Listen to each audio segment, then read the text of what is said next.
everyone. I wanted to discuss a concept in Ninpo martial arts, the effectiveness of it as a martial art from a self-protection point of view.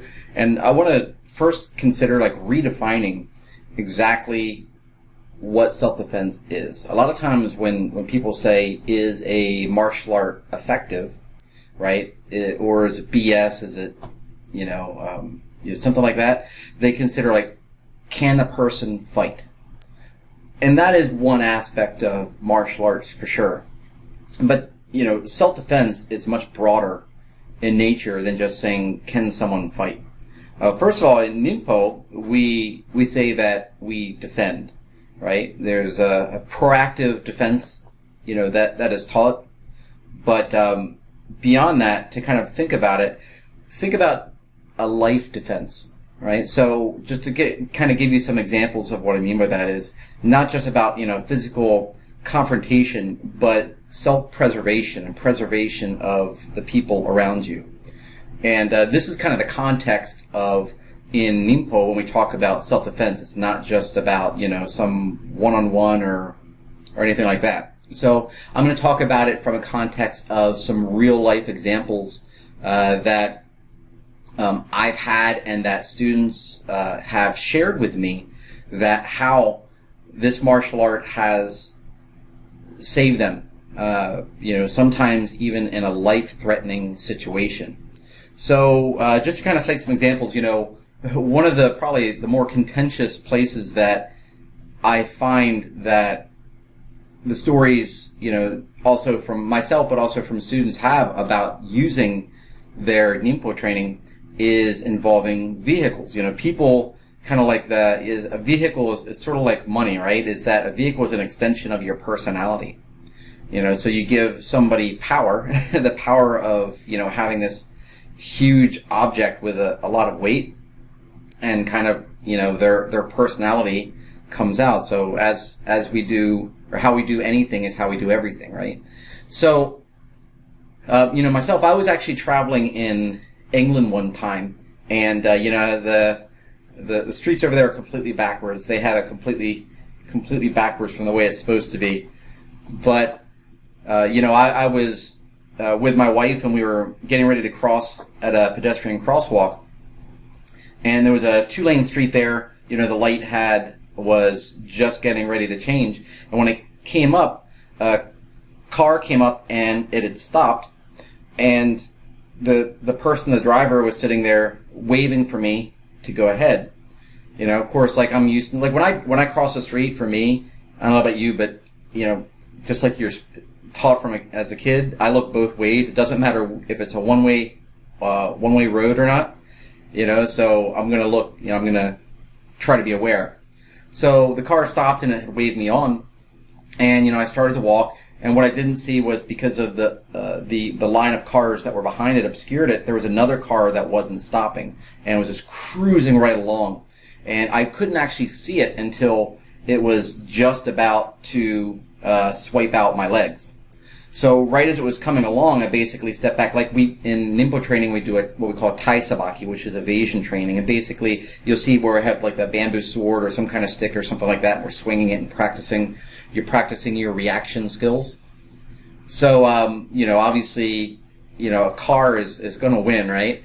So I jumped back just like in my training, and I put my hands up just like we do in our training patterns.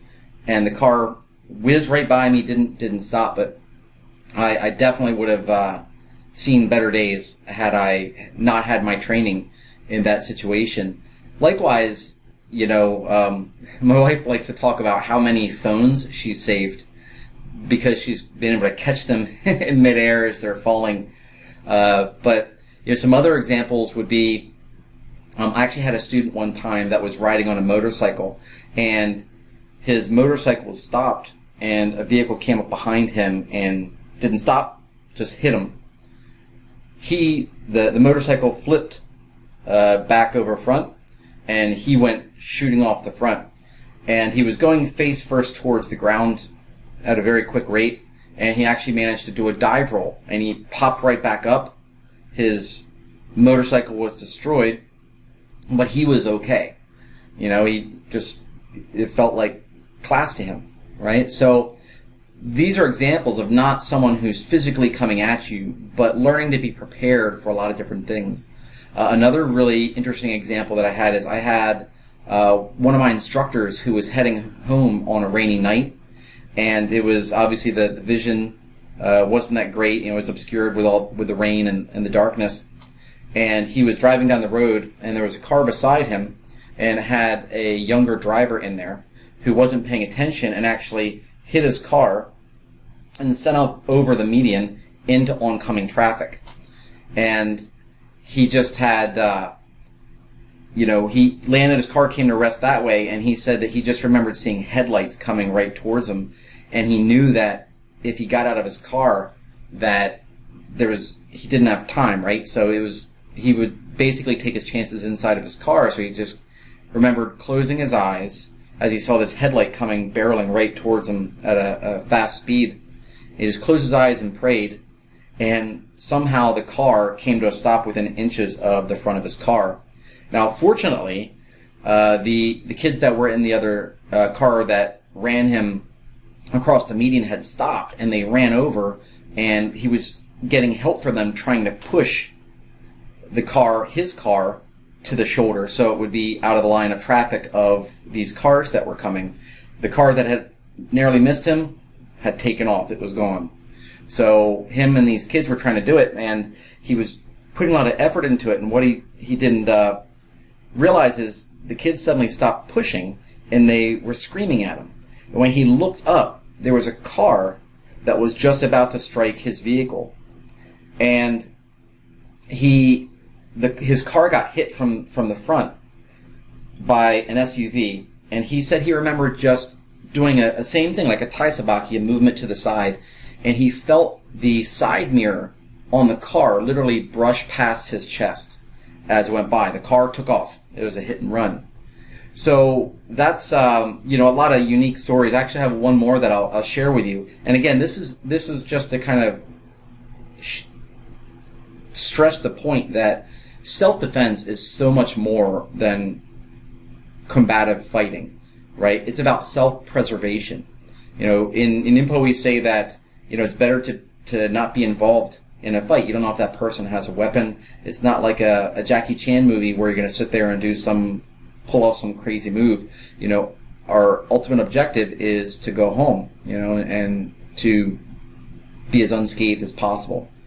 So I had a student who was on a hunting trip, and to access where he was hunting was out in the Midwest.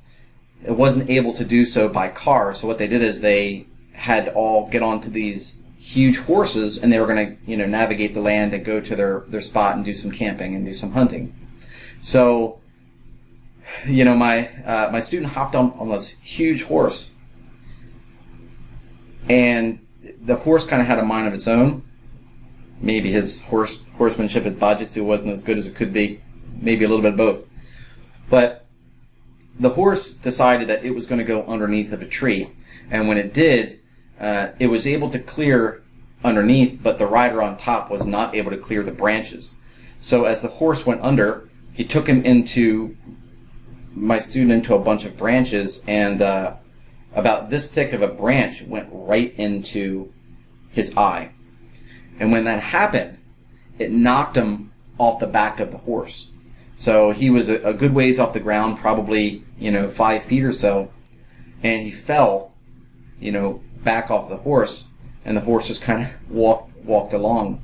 So when he landed on the ground, his first instinct was to do a double flip spin move with a kick to the head. I'm just kidding, it doesn't work. What he actually did is he did a back break fall, and he hit on the ground, and he popped up. All of these other people that were there with him on that trip came rushing over because they thought the dude was going to have to, be medevaced out of there or something like that after that fall. So they rush over. He pops right up, and they're just kind of bewildered about how did he not get hurt on that. And he said, he was fine from the fall. The only thing that really stunk about it was he had this hunk of wood sticking in his eye still that he had to pull out, and it really messed up his vision for a bit. And that's just an example of, sort of traveling and everything. But a lot of what we do, we always say that in our self-defense, the first thing is zanshin, is awareness. And this is really an essential tool in our martial art. And, I hope this kind of serves as an idea to broaden your perspective about what self-defense really is. If you know there's, it's not like in the movies, like I said, where if there's like people over here that could cause trouble for you, or you feel like it's going to put your family at risk, why go there? I know that you get a sense of justice and I'm tough and all this stuff, but ultimately it's about survival, right? And that's sort of the backbone principle of defense in Ninpo, right? That's why we call it the art of winning. It's not the art of arm breaking or falling from a horse. It's just about all situations. So it's a perspective that we have. So I hope you got a little value out of this video. If you know anyone that maybe needs a little bit of a perspective as far as, what is self-defense, feel free to share this with them, or, definitely give this video a like or leave us a comment and let me know what you think. Okay? Thanks so much.